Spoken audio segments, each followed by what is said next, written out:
Okay, so I didn't want to do a part 3. I didn't even want to do a part 2, guys, but it's been so chaotic. I haven't been able to concentrate in getting everything that I wanted to get in. I'm happy with the last 2 videos, but one thing I do want to say, because like I said from the very first video that I done, is that it all kind of ties in. So I want to explain another thing that I want to explain to people, what's very important. I ended the last video on the woman at the bar that's manipulating the 2 guys, right?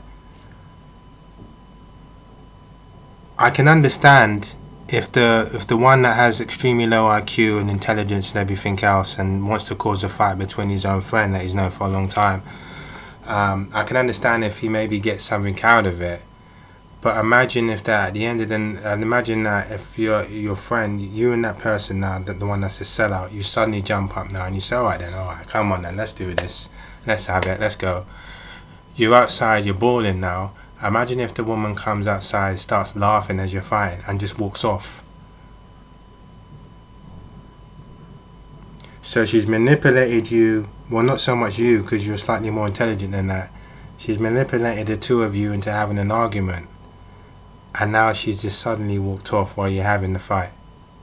Or if anything, she looks down at the 2 of you. You're on the floor, you're having a fight on the floor now, rolling around, and this woman walks outside, looks by the both of you, looks down on you like you're trash, and then walks off when she's the one that actually caused it in the first place.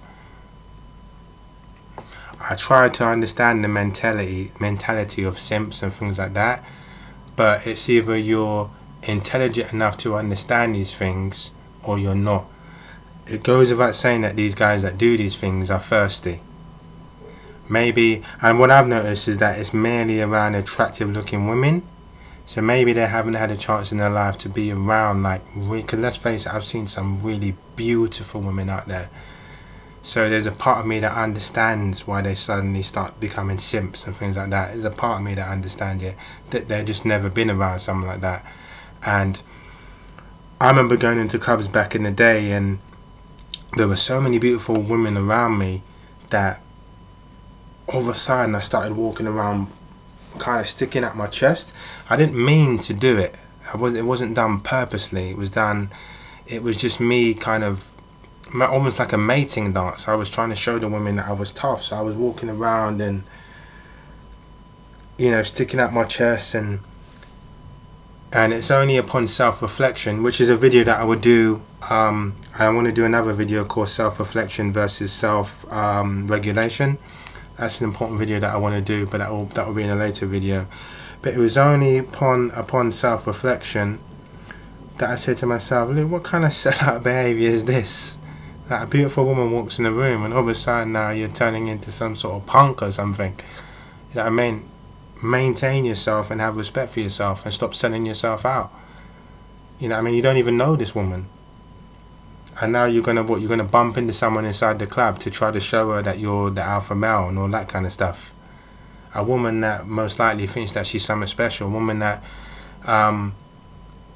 high maintenance woman, a woman really is gonna end up being drama. You know, I think there are times in my life where I probably should have grown a pair of balls, and I should have been a lot more on point, and I should have taken that chance. And I understand that. Believe me, in my life, I understand that. I really should have been more of a man. You know, I'm way too shy, way too much of an introvert. But never a sellout, though. Never one that's going to walk into a room and beat up someone I don't know, or try to belittle my friend that I've known for years in order to impress a woman. Another thing that I want to do is explain, like in one of my sellout videos, sellout number 2, I mentioned that my counsellor turned around and said to me, Luke, are you gay? Are you gay? Do you like men? And I turned around and I said to her, I remember the video, she said, Luke, do you, in I think it's sellout 2, and I said, even my counsellor turned around and said to me, do you like men? And I turned around and I said to her, no, it's not that I don't like men, it's just that I have more respect for myself. Let's clarify, let's go into that story. Let's clarify it. I started off with one counsellor about 10 years ago. I won't mention the name. Really attractive woman though. Really attractive. Had one-on-one counselling with that person. I think even that person, the attractive female, she was suspect about me. Like, she would say, you know, she would under her breath say little things. She was trying to figure me out. And I was trying to figure her out, if you want me to be honest with you. Because I wanted to figure out the mentality of this woman. It wasn't often that I get to sit down in the company of a beautiful woman and really just kind of go and do the whole matrix thing on them, you know, just figure out how their brains work. And she gave me that opportunity to do that. But I was something that she wasn't familiar with. Okay, she was used to sitting down with simps. She was used to sitting down with guys that were drooling at the mouth and all that kind of stuff. So when she came across a guy that really didn't put her on that pedestal, she didn't know how to deal with it. Of course, the first thing that's going to come into her mind is, you must be gay. Because you're not kissing my ass, you must be gay. And that's the only option I can think of. Because all of a sudden you have respect for your own people, you must be gay. Because the guys that I know would fight over me. This is what she's subconsciously thinking. She wasn't as blatant as that though. I was with her for over a year and something like that.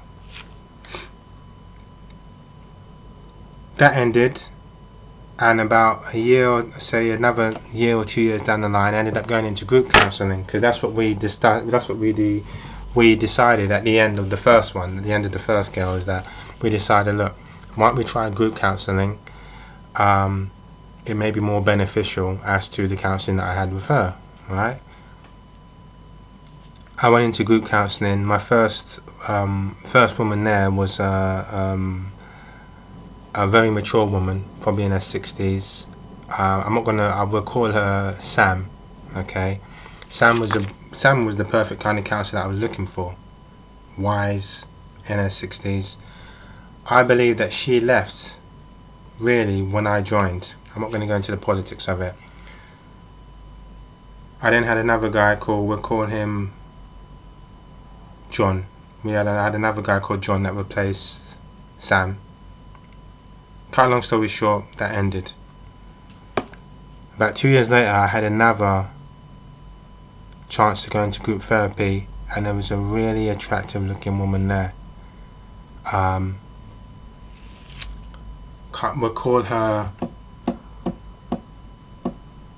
We'll call her Jessie, okay? The problem I had with Jessie was that when Jessie called me, now the last time I was with Sam, the group got really little, got really small, because there's supposed to be 8 members.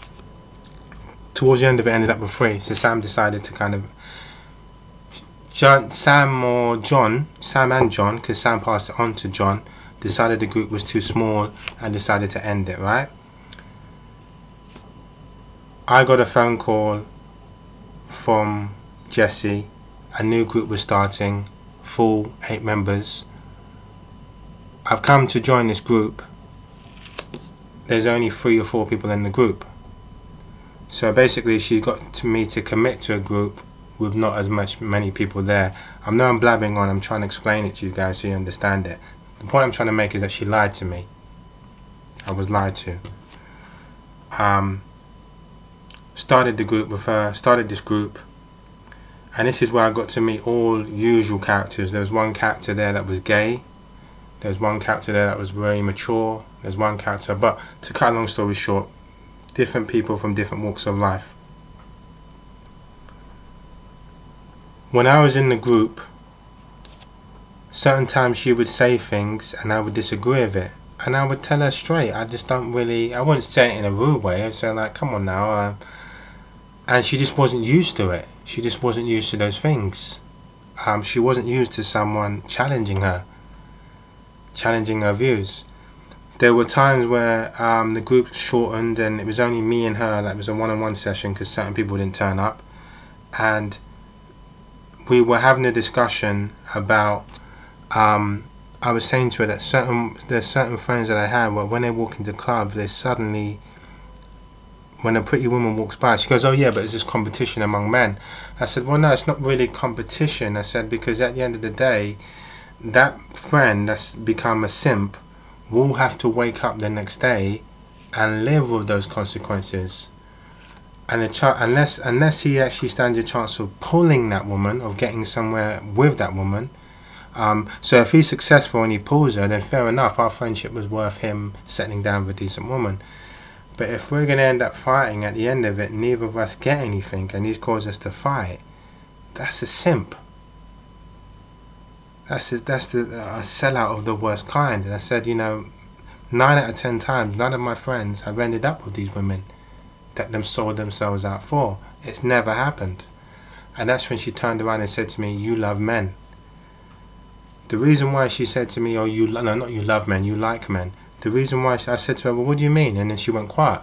I said, well, what do you mean? She goes, well, you like men. I said, well, what do you mean? I don't understand what you mean by like men. I said, and that's when I clarified it. And I said to her, listen, it's not that I like men. I just don't. There's 3 billion women on the planet. There's no need for me to sell myself out in front of for women. I said, and this is where I want incels to listen very closely if they are watching this video. I said, if me and my friends went into clubs, okay, and we were both on the same level, rather than him try to sell me out and I'm trying to sell him out, and we both end up looking like punks in front of these women where they're all laughing at us, okay, because we're easily manipulated, okay, because we have low IQs and large testosterones, yeah, rather than us make ourselves look like a bunch of fucking idiots, sorry, excuse my language, it would be best that if we just walked into the club and just be ourselves. And what will happen is most women will feed off of the positive vibes. If you're sitting down in a group, let me explain it to you this way. If you're sitting, say 3 of you guys went into a bar and you're all sitting down and you're all laughing and you're all having a good time, women will feed off of that vibe. Even if your conversation is nerdy and it's you're talking about Marvel comics. Oh yeah, Marvel comics. Oh yeah, Spider-Man is the best. Man, Spider-Man is better than Superman. Superman wouldn't beat Spider-Man in a fight. Even if it was something as nerdy as that, as long as there's some sort of vibe and you're smiling and you're laughing, you stand more chance of attracting women with a positive vibe than what you would do if one person's too high and one person's too low. One person's right wings, one person's left wings.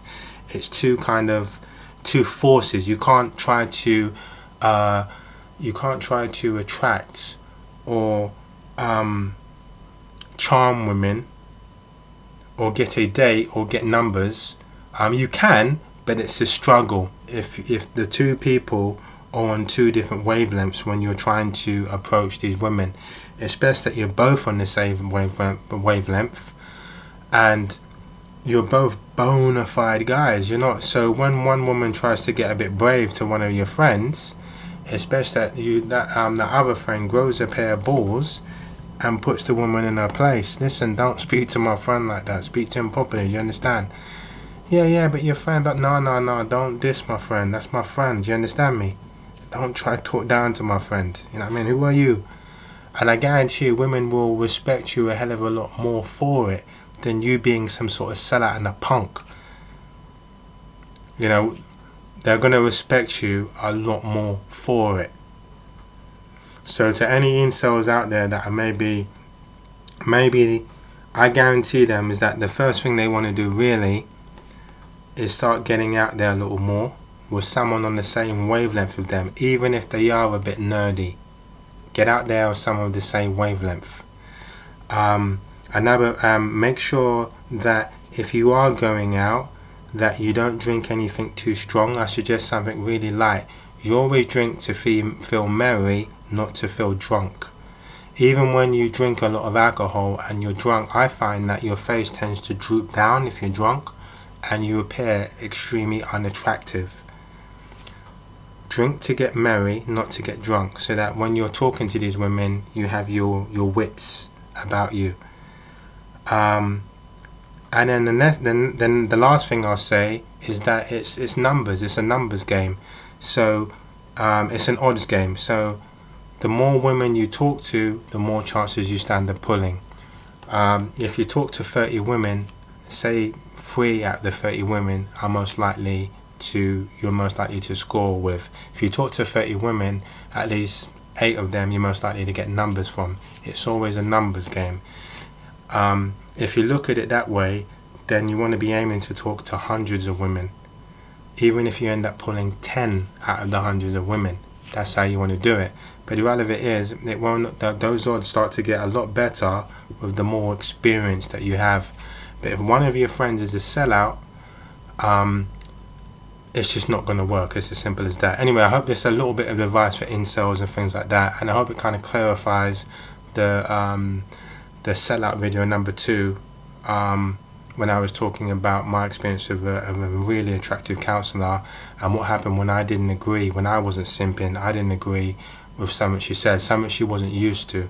But anyway, me keeping it real. I hope you've enjoyed the videos. And I only did this incel video because there was this documentary on my TV which I've described, and I just felt I had to get it out of the way because I didn't know a group like this existed. I knew the MGTOW did, not the incels. Anyway, I hope you did get something positive from it, and I'll see you around. Peace.